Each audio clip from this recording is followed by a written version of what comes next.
То ба имрӯз муассисаи давлатии сухтсинамо филмҳои зиёд таҳия намуда пешкаши дӯстдорони синамо гардонидааст, ки ҳар яке ҳаводорони зиёд доранд.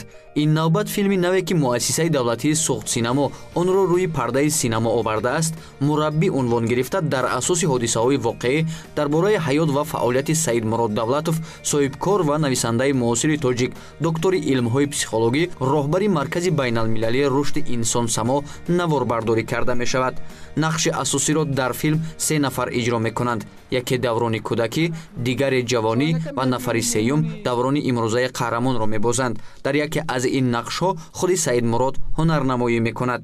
این فیلم نوی محیدینی مظفر هست که در دهه درغ نهیه عینی روی نوار گرفته می شود و فیلم مربی عنوان گرفته است که درباره حیات و فعالیت یکی از شخصیت های شناخته سیدمراد دولتوف قصه می کند. خب هرچند که در این فیلم نقش اساسی را دیگر نفر نقش آفرینی می کند، اما در این صحنه خود سیدمراد دولتوف اشتراک دارند. филм аз он қисса мекунад, ки соли 1978 дар оила фарзанди даҳуми хонадон Саидмурод ба дунё меояд.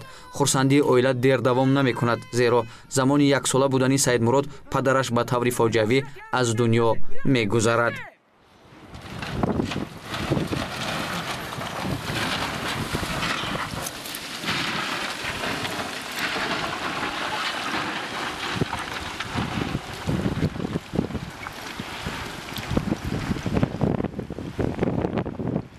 модараш ба мушкилиҳои зиндагӣ нигоҳ накарда фарзандонашро тарбия мекунад ва аз ҳамин ҷост ки Саидмурод имрӯз ҳамчун шахсият муаррифӣ шудааст.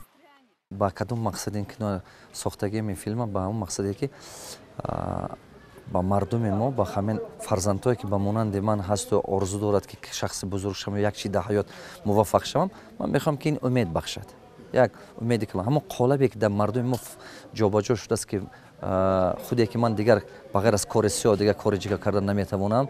бисёро мактаб меёнад тамом мекунам, падару модарашон мегӯянд ки мактаб тамом кардагиҳо хондагиҳо чӣ ки ту мешӣ? ана мехонанд, бисёрош мехонад, бисёро кор намеовад, баъзеш хонда тамом мекунад ё ки хонда тамом мекунад партофта рафта мардикорӣ мекунад.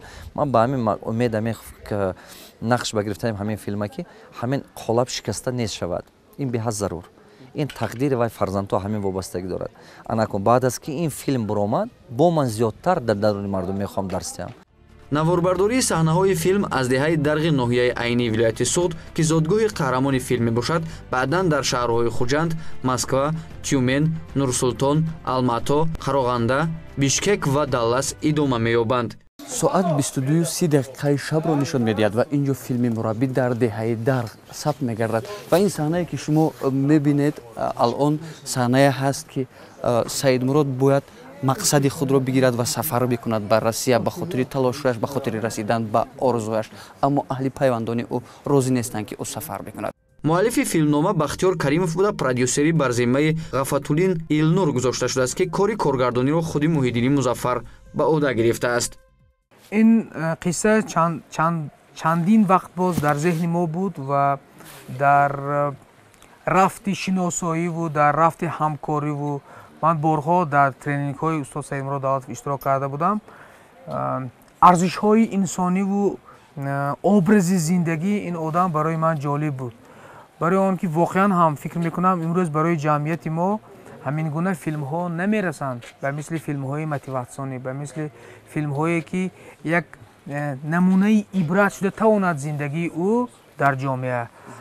و سال 2017 این پیشنهاد رو کردیم به استاد که چرا این زندگی شما فیلم نشود و استاد خیلی فکر کردند و عاقبت راضی شدند و برای آن که سناریوی فیلم نستاونیک یعنی مربی نوشته شود ما قریب 3 سال زحمت کشیدیم. дар асл муҳтавои филм чунин аст: ҷавони оддии тоҷик аз як деҳаи дурдасти кӯҳистон сарфи назар аз ҳама душвориҳои зиндагӣ тавонист ба шӯҳрат ва комёбӣ ноил шавад.